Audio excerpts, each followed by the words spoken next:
गांव शिवपुर में एक सीधी सादी भोली भाली सी लड़की रहती थी। नाम था गौरी। वह गरीब थी लेकिन उसका मन बहुत ही श्रद्धालु था। हर सोमवार को वह गांव के बाहर पहाड़ी मंदिर में जाकर भोलेनाथ की पूजा करती थी। लोग कहते थे कि उसमें कोई विशेष शक्ति है, उसका मन साफ है और उसकी पूजा में सच्चाई है। उसी गांव में एक दिन 3 अज्ञात संत थे। साधारण से दिखते थे लेकिन उनकी आंखों में गहराई थी। वे गांव में एक विशेष कार्य के लिए आए थे। भगवान शिव ने उन्हें गौरी की आस्था की परीक्षा लेने के लिए भेजा था। पहली परीक्षा विश्वास। गांव में प्रवेश किया और गौरी के पास पहुंचे। वे साधारण वृद्ध साधु का रूप लेकर आए। उन्होंने गौरी से कहा, बेटी हम भूखे हैं, 3 दिन से अन्न नहीं खाया, कुछ भोजन मिल सके तो। गौरी के पास सिर्फ एक रोटी और थोड़ा सा गुड़ था। वही उसने संतों को दे दिया और खुद भूखी रह गई।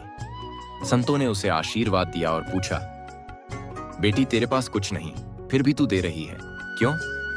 गौरी ने मुस्कुराकर कहा, आप भगवान के दूत हैं, मेरा दिया कोई व्यर्थ नहीं जाएगा, भोलेनाथ सब देख रहे हैं। संत मन ही मन मुस्कुराए।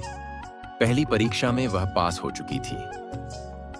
2 दिन गांव में अफवाह फैली कि पहाड़ी मंदिर पर बाढ़ आ रही है और अब वहां जाना खतरनाक है।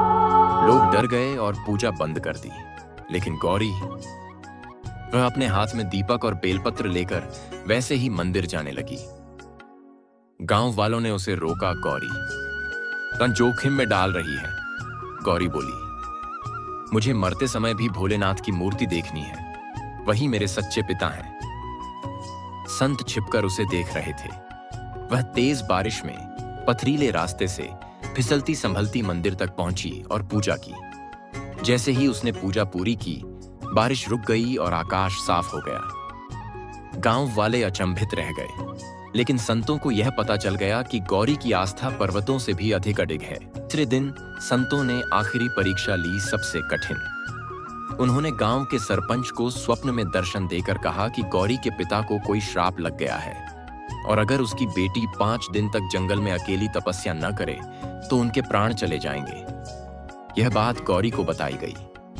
उसके सामने एक ओर पिता की जान थी, दूसरी ओर एकांत जंगल की तपस्या जिसमें जान का खतरा था। लेकिन गौरी ने बिना झिझक तपस्या का निर्णय लिया। 5 दिन तक वह बिना अन्न जल के शिवलिंग के सामने बैठी रही, आंखें बंद किए सिर्फ झपते हुए, एयूएम नमः शिवाय, एयूएम नमः शिवाय। 5वें दिन आकाश से तेज प्रकाश उतरा। तीनों संत अब अपने असली रूप में उसके सामने प्रकट हुए। उनका तेज देखकर गौरी की आंखें झपक गईं।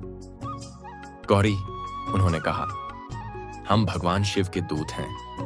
हमने तुम्हारी परीक्षा ली और तुम हर परीक्षा में सफल रही। तुम्हारा तप और भक्ति अब किसी सिद्धि से कम नहीं। गौरी ने हाथ जोड़ लिए। उसके आंसू बहने लगे लेकिन वह चुप रही।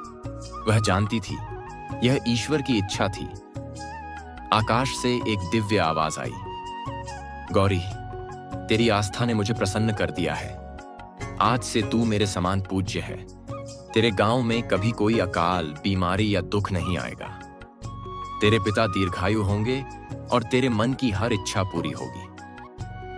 गौरी मूर्छित हो गई और जब होश आया तो संत जा चुके थे। लेकिन गांव में चमत्कार होने लगे। सुख शांति, फसलें भरपूर, पानी की कभी कमी नहीं रही। समापन गौरी की कथा अमर हो गई।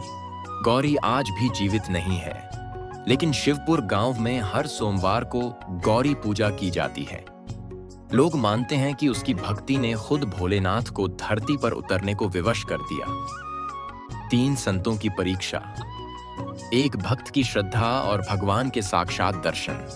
यह कहानी आज भी बुजुर्गों की ज़बानी सुनाई जाती है। ईश्वर की परीक्षा